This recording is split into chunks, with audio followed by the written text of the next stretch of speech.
오늘 예배에 참여하신 우리 모든 성도들에게 하나님의 풍성하신 은혜가 임하기를 주님의 이름으로 축복합니다. 2층 사무엘 홀에서 예배드리시는 우리 성도들에게도 동일한 은혜가 임할 줄 믿습니다. 여러분, 가정의 달을 맞이해서 말을 잃어버린 가족에게 라는 주제로 지난주에 이어서 말씀을 드립니다.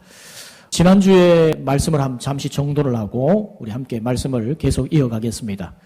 여러분, 이 시대는 참으로 역설의 시대라고 할 수 있습니다. 어떻게 보면 연결이 과잉된 그런 시대죠. 그러나 어떻게 보면 대화가 빈곤한 그런 시대를 살고 있습니다. 전 세계의 뉴스를 SNS를 통해서 실시간에 접할 수가 있습니다. 스마트폰 하나로 여러 많은 사람들과 동시에 접속할 수 있는 가히 연결의 과잉 시대라고 할 수 있는 이 시대를 우리가 살고 있습니다. 그러나 역설적이게도 오히려 대화가 부족하고 대화의 빈곤에 허덕이는 이 시대의 모습이 있습니다. 여러분, 우리가 어떻게 이런 시대 속에서 믿음으로 가정을 세워나갈 수 있을까? 지난주에 이어서 우리 말씀을 살펴보는데, 지난주에 제가 특별히 공감과 경청에 관해서 여러분에게 말씀을 드렸습니다. 자, 첫 번째 기억해야 되는 것은 대화는 가정의 생명줄이라는 겁니다. 대화는 가족관계의 생명줄과 같습니다. 여러분, 가정의 본질은 공간의 공유가 아닌 마음의 공유입니다. 같은 지붕 안에 있다고 해서 가족관계가 새롭게 세워지는가? 그렇지 않습니다. 가족 안에서 사랑이라고 하는 산소를 대화라는 통로를 통해서 끊임없이 공급을 해야 이 가족관계가 든든히 서갈 수가 있습니다. 여러분, 그런 의미에서 이 대화의 빈곤의 모습을 우리 각자 한번 돌아봐야 됩니다. 여러분, 제가 지난주에 말씀을 드리고 나서 여러분 여러 생각을 했을 텐데, 어떤 분들은 그런 생각을 할 겁니다. 이 말씀 정말 아무 개가 들었으면 좋았을 텐데. 그러면 여러분 전혀 유익이 없습니다. 오늘 이 말씀은 여러분 각자 개인에게 적용을 하셔야 됩니다. 저도 설교자이기 이전에 이 말씀을 저희 개인에게 적용을 할 것입니다. 여러분도 여러분 각자에게 이 말씀을 적용하셔야 여러분에게 유익이 될 줄 믿습니다. 두 번째로, 경청은 가장 위대한 사랑의 고백이라 말씀을 드렸습니다. 야고보서 1장 19절에 중요한 말씀이 있습니다. 내 사랑하는 형제들아, 너희가 알지니 사람마다 듣기는 속히 하고 말하기는 더디하며 성내기도 더디하라. 여러분, 이 순서가 중요합니다. 듣기는 속히 하고 말하기는 더디하라. 여러분, 많은 경우에 가정이 무너지는 이유는 말이 부족해서가 아닙니다. 오히려 말은 넘쳐나는데 그 말이 상대의 마음을 헤아리지 못하는 말들이 많은 겁니다. 그래서 상대의 마음이 머물 자리가 없는 것이 문제죠. 여러분, 우리는 예수님의 경청의 모델을 생각해야 됩니다. 우리 예수님은 늘 언제나 사람들을 대하실 때 잠시 걸음을 멈추시고 그들과 함께 대화를 나누셨습니다. 우리 예수님의 그 경청의 모델을 기억하십시오. 여러분, 공감의 언어가 가족을 살립니다. 가족이 진정으로 원하는 것은 해결책이 아니라 공감입니다. 이 경청에서 중요한 것이 공감의 언어입니다. 우리는 자녀에게, 배우자에게 정답을 가르치려고 하죠. 그러다 보니 문제가 생깁니다. 대부분의 경우에 상대가 원하는 것은 내 마음 알아줘, 그걸 원하는 겁니다. 여러분, 저를 따라해 봅니다. 그랬구나, 힘들었겠구나. 여러분, 그런 공감이 참 중요합니다. 때론 말을 하지 않아도 곁을 지켜주는 것만으로도 충분한 공감이 될 수가 있습니다. 여러분, 경청은 단순한 대화 기술이 아닙니다. 그것은 당신이 나에게 소중하다라는 가장 깊은 사랑의 고백입니다. 말로 사랑해를 100번 말하는 것보다 한 번 깊이 있는 공감으로 경청하는 것이 어쩌면 더 깊이 전달될 수가 있습니다. 세 번째로, 언어의 습관을 바꾸는 영적 훈련이 필요합니다. 자, 따라해 봅시다. 언어의 습관을 바꾸는 영적 훈련이 필요합니다. 에베소서 4장 29절에 보면 덕을 세우는 선한 말을 하라고 말씀하죠. 우리 같이 한번 읽어봅니다. 무릇 더러운 말은 입 밖에도 내지 말고 오직 덕을 세우는데 소용되는 대로 선한 말을 하여 듣는 자들에게 은혜를 끼치게 하라. 여러분, 여기에 있는 말씀은 그대로 적용이 됩니다. 자, 먼저 부정적 명령을 하죠. 더러운 말은 입 밖에도 내지 말고. 긍정적 명령을 합니다. 오직 덕을 세우는데 소용되는 대로 선한 말을 하라.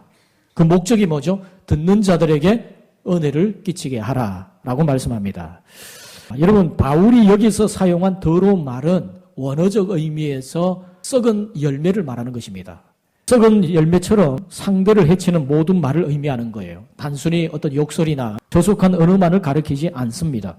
비교하는 말, 조롱하는 말, 무시하는 말, 쉽게 던진 비판, 가시돋친 말 등 이 모든 것이 가족의 영혼을 서서히 갉아먹는 무서운 독이 됩니다. 반면 덕을 세우는 말을 하라고 말씀하죠. 여러분, 이것은 건물을 세우는 이미지로 원문상의 의미가 있습니다. 여러분, 우리의 말은 가족의 자존감을 세울 수도 있고 자존감을 무너뜨릴 수도 있습니다.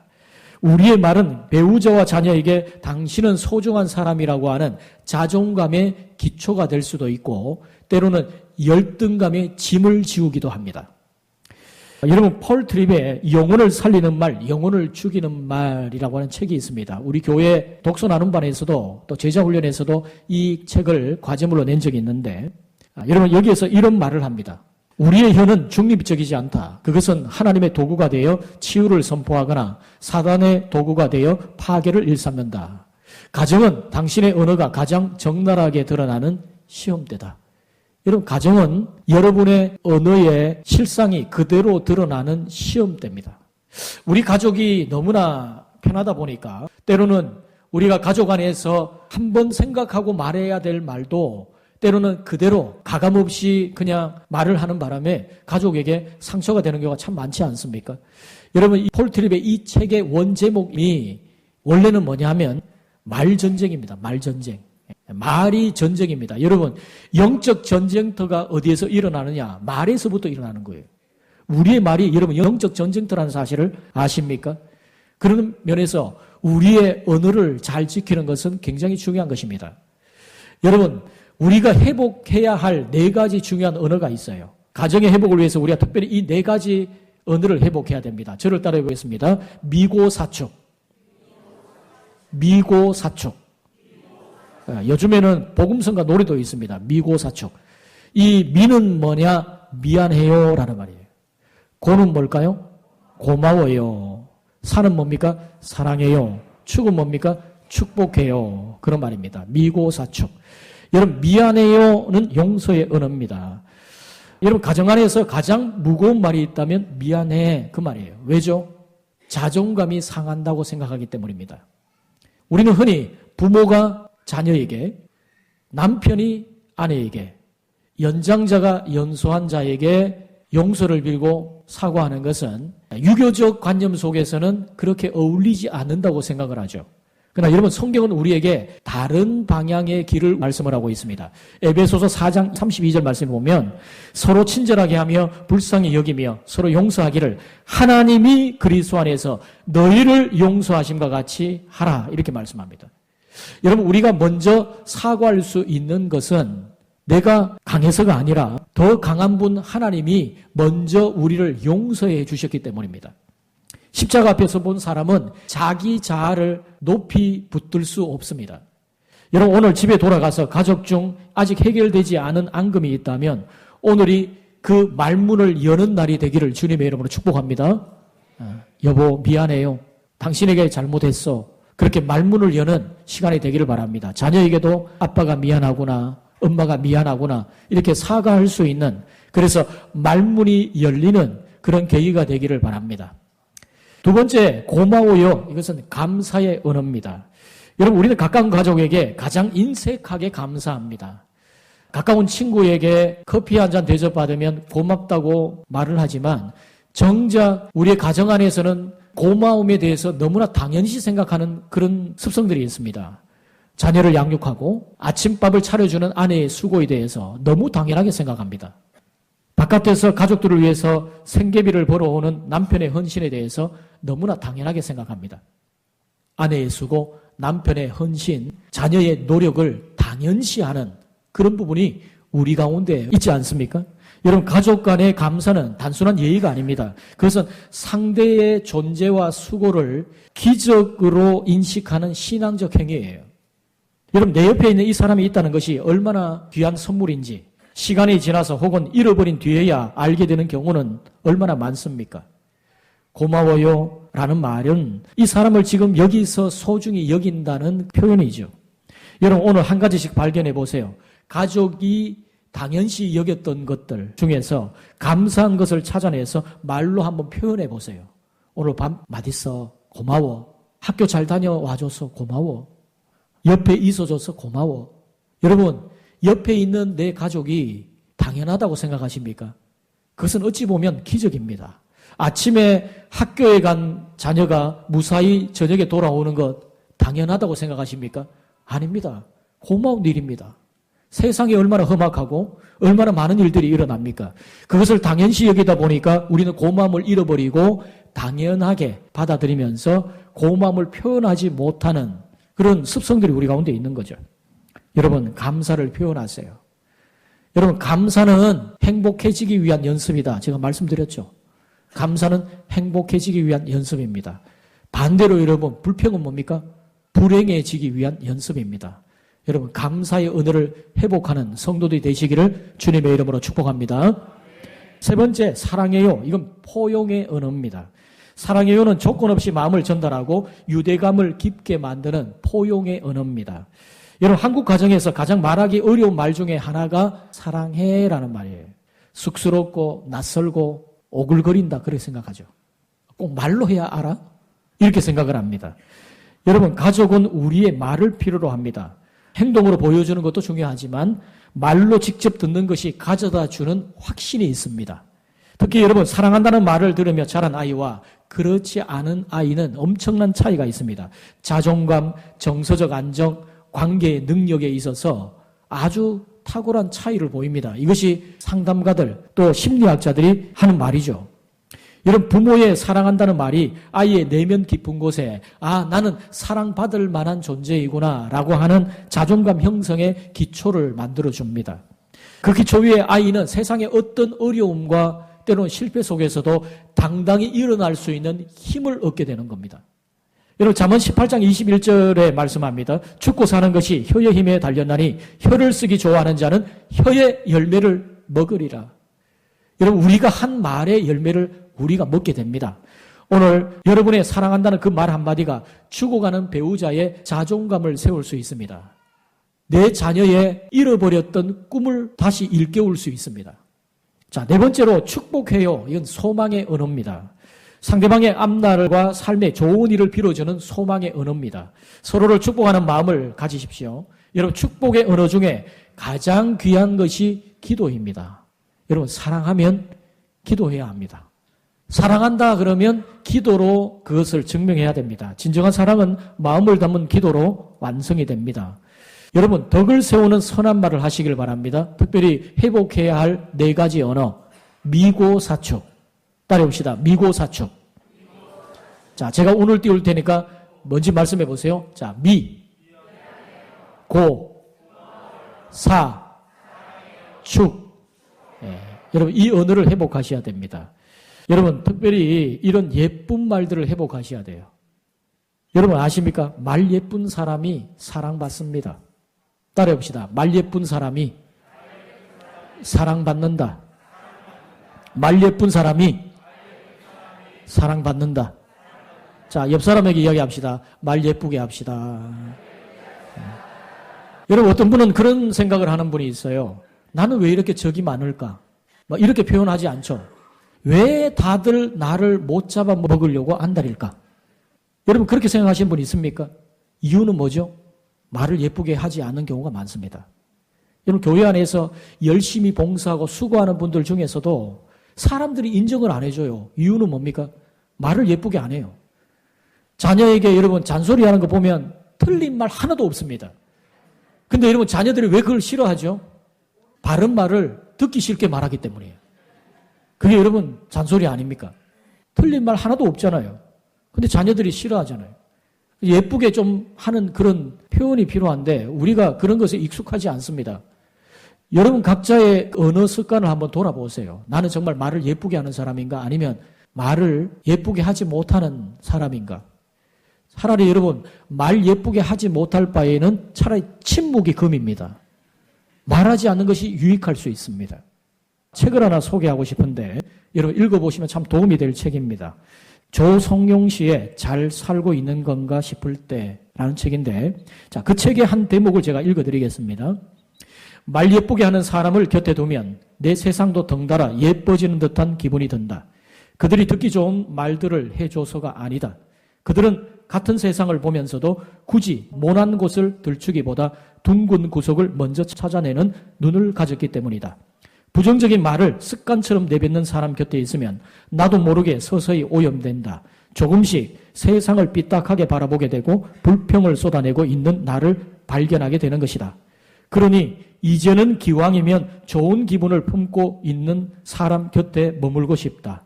예쁘고 둥근 말은 나를 지키고 내 곁에 사람을 지키며 우리가 사는 세상을 아주 조금은 더 아름답게 만들어 줄 테니까. 여러분, 말을 예쁘게 해야 됩니다. 특별히 여러분, 남의 말 좋게 할 수 있어야 됩니다. 여러분, 유대인의 속담 중에 말이 내 입안에 있을 때는 내가 말을 지배하지만 말이 내 입 밖에 나가는 순간 그 말이 나를 지배한다. 그런 말이 있습니다.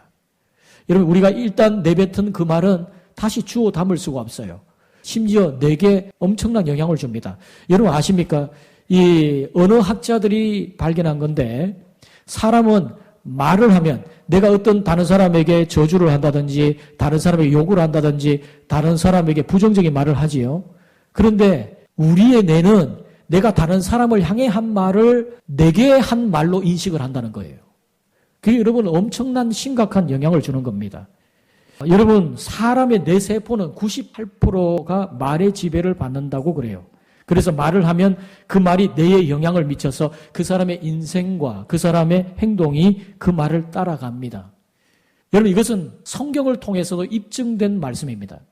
여러분, 이스라엘 백성들이 광야 길을 지나갈 때 하나님 뭐라고 말씀합니까? 너희 말이 내 귀에 들리는 대로 내가 시행하리라 이렇게 말씀했죠. 여러분, 광야 지나가는 이스라엘 백성들 했던 말이 뭡니까? 죽겠다 죽겠다 그랬습니다. 그러니까 진짜 그들이 광야에서 죽었습니다. 여러분, 우리는 죽겠다 죽겠다 그러지 말고 죽게 있다 그래야 됩니다. 여러분, 우리의 언어 습관을 좀 바꿔야 됩니다. 그리고 네 번째로 시간을 내지 않는 사랑은 거짓말입니다. 따라해봅시다. 시간을 내지 않는 사랑은 거짓말입니다. 여러분, 현대 가정의 가장 큰 우상은 뭡니까? 바쁨입니다. 바쁨. 대화는 남는 시간에 하는 것이 아니라 시간을 내서 하는 것입니다. 여러분, 오늘날 이 가정의 가장 큰 우상은 뭐냐? 물질이나 권력이 아닐 수 있습니다. 많은 가정에서 가장 큰 우상은 바쁨입니다. 일 때문에, 공부 때문에 더 나은 미래를 위해 달려가느라 정작 사랑해야 할 사람들의 얼굴을 잊어버렸습니다. 나중에 시간 나면 여행 가자. 다음에 여유가 생기면 대화하자. 그러나 그 나중에와 다음에는 우리에게 오지 않을 수 있습니다. 여러분, 자녀는 기다려주지 않습니다. 아이는 지금 이 순간 아버지의 무릎이 필요하고 어머니의 따스한 시선이 필요합니다. 여러분, 내일이면 어쩌면 우리가 늦을 수가 있어요. 여러분, 하버드 대학교에 75년간 추적한 연구 결과입니다. 이렇게 말합니다. 우리를 행복하고 건강하게 만드는 것은 부나 명성이 아니라 좋은 관계다. 그리고 좋은 관계는 오직 함께 보낸 양질의 시간을 통해서만 구축된다. 그랬습니다. 함께 보낸 양질의 시간, 가족들과 보낸 그 시간이 가족 간에 좋은 관계를 만들어갑니다. 특별히 여러분에게 제의를 하는데 디지털 안식일과 함께하는 시간을 한번 가져보시면 어떻겠습니까? 일주일에 단 한 번만이라도 가족 모두의 스마트폰을 한 바구니에 담아놓고 디지털 안식일을 한번 가져보면 어떻습니까? 처음에는 좀 어색할 겁니다. 자꾸 손이 휴대폰을 찾게 될 겁니다.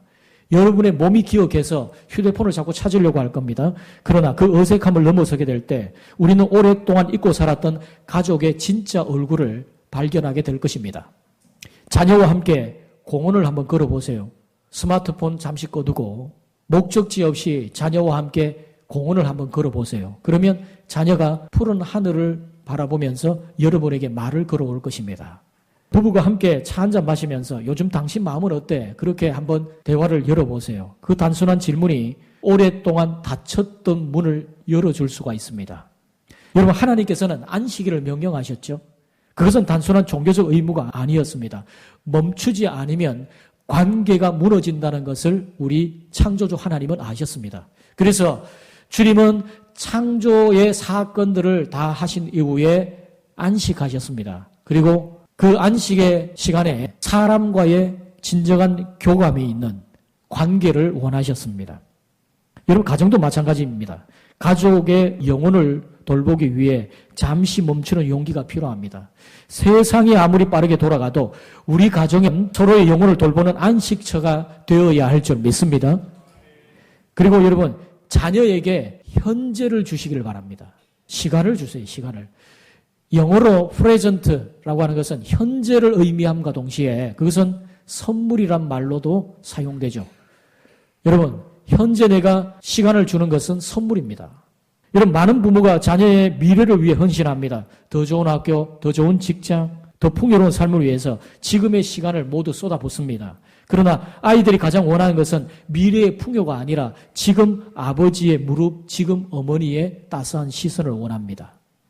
여러분, 한 아동 심리학 연구에서 아이들에게 부모님께 받고 싶은 선물이 뭐냐 이렇게 질문을 던져보니까 아이들이 이렇게 답을 했어요. 장난감 아닙니다. 여행 아니었어요. 뭡니까? 엄마 아빠가 바쁘지 않는 것이다. 여러분, 아이들은 부모의 존재 자체가 가장 큰 선물이라는 것을 본능적으로 알고 있는 거예요. 여러분, 제가 여러분에게 말씀드렸습니다. 아빠의 3단계 변화가 있어요. 아빠, 바빠, 나빠. 여러분, 혹시 아빠에서 바빠로 변화하고 있는 아빠 혹시 이 자리에 있습니까? 이제는 나빠로 변화하고 있는 그런 분들은 혹시 없습니까? 여러분, 제가 앞서 소개했던 조송영 씨의 잘 살고 있는 건가 싶을 때에 이런 대목이 있습니다. 인생이 끝나면 남는 것은 결국 내가 남긴 사랑이다. 사랑하는 사람, 소중한 친구, 직장 동료, 가족, 그들에게 남긴 사랑만이 나를 떠올리게 할 것이다. 그러니 더 많이 사랑하고 더 다정해져야겠다. 사랑하는 사람과의 시간을 더 많이 보내려고 애써야겠다. 우리가 인생의 마지막에서 후회하게 될 건 더 많은 성공을 이루지 못했던 일이 아니라 사랑하는 이들과 더 많은 시간을 함께하지 못한 순간들일 테니까. 여러분, 시간을 함께 하세요. 가족들과. 후회하지 말고 현재의 시간을 주시기를 바랍니다. 마지막 5번째로 여러분에게 제의하는 가정의 회복의 중요한 내용인데 가정 예배를 제의합니다. 말씀이 흐르는 가정이 되게 하십시오. 여러분, 잃어버린 가정 예배의 자리를 회복하시길 바랍니다. 여러분, 초대교회는 가정에서부터 시작이 되었습니다. 사도행전 2장 46절에 말씀합니다. 날마다 마음을 같이하여 성전에 모이기를 힘쓰고 집에서 떡을 떼며 기쁨과 순전한 마음으로 음식을 먹고 그랬습니다. 여러분, 초대교회는 원래 가정에서 모인 가정교회였습니다. 여러분, 종교개혁자들이 그토록 강조했던 것 중에 하나가 가정예배의 회복이었어요. 그래서 어떤 종교개혁자는 말하기를 가정에서 아버지는 장로고 어머니는 권사다, 그렇게 말을 했습니다. 여러분, 오늘날 많은 가정에서 가정예배가 사라졌습니다. 바쁘고 일정이 맞지 않다는 핑계로, 때로는 어색하다는 핑계로 가정예배가 사라지고 있습니다. 그러나 여러분, 가정예배는 단순한 신앙교육의 도구가 아닙니다. 가족이 함께 하나님 앞에 서는 시간, 함께 찬양하고 함께 말씀 앞에 서며 함께 기도하는 시간을 통해서 가족은 세상 어디에서도 얻을 수 없는 깊은 연대를 경험하게 됩니다. 여러분, 가정예배는 이렇게 하십시오. 짧지만 꾸준하게 하십시오. 여러분, 많은 분들이 가정예배를 시작하려고 할 때 부담을 느끼고 때로는 실패하게 됩니다. 왜냐하면 너무 거창하게 하려고 하기 때문에 그렇습니다. 자, 저를 한번 따라해 봅시다. 황당하게 하지 말고 감당하게 하자. 황당하게 하지 말고 감당하게 해야 합니다. 왜냐하면 여러분, 가정예배 그러니까 말씀도 아주 거창하게 해야 되고 또 예배 시간도 어느 정도 충분히 해야 된다, 이런 생각을 갖는데 여러분, 이렇게 예배를 시작해 보면 어떻습니까? 가정예배를 이렇게 시작해 보세요. 저녁 식사 후에 5분 성경 한 절을 읽고 함께 간단한 나눔을 하십시오. 잠자리에 들기 전 아이와 함께 감사한 것 3가지를 이야기하며 기도해 보세요. 아침에 출근하기 전에, 등교하기 전에 30초라도 가족이 손을 잡고 함께 기도하십시오. 여러분, 이게 가정예배일 수도 있습니다. 우리가 예배라고 하는 형태를 너무나 짜여진 형태로만 생각을 하는데 때로는 우리가 자녀들의 눈높이에 맞추고 우리 가족들의 눈높이에 맞추어서 잠시 함께 나누는 이 시간, 이 짧은 시간들이 쌓이게 될 때 가정은 세상의 폭풍 속에서도 흔들리지 않는 영적 기초를 갖게 됩니다.